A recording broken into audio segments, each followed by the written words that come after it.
Great. I love this little story about the mayonnaise jar. Once a college professor takes out this monster-sized mayonnaise jar that's empty, and he takes a whole bunch of golf balls and puts them in the mayonnaise jar till they fill up the top. Then he turns to the class and says, "So, is it full? Is it full?" And everybody says, "Yes, it's full." Then he takes out a whole bunch of pebbles and pours the pebbles into the spaces that the golf balls are not occupying. Fills that up. And then he says to the class, "Well, is it full now?" And so, "Oh yeah, now it's full." Then he takes sand and he pours the sand into the spaces between the golf balls and the pebbles and fills that up to the top. And then he says, "Well, is it full now?" And everyone says, yes, it's full now."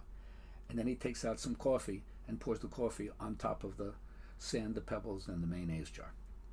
So the moral of the story is that the golf balls represent the things that are big in your life. And if you put in the small stuff, like the sand or the pebbles, there's no room for the big stuff.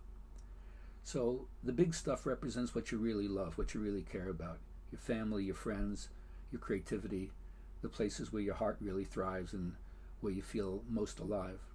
And then the small stuff that you don't want to sweat is what occupies so many people's lives, and then they forget the importance of what the big stuff really is, and they forget to continue to wrestle with the great questions.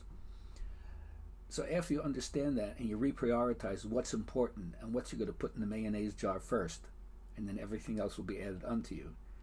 Somebody says, "Well, what's the point of the coffee?" He says, "Well, there's always time for a cup of coffee with friends. So don't isolate yourself while you're doing your work, and remember how important it is to share this precious human birth with the people who you really love and care about."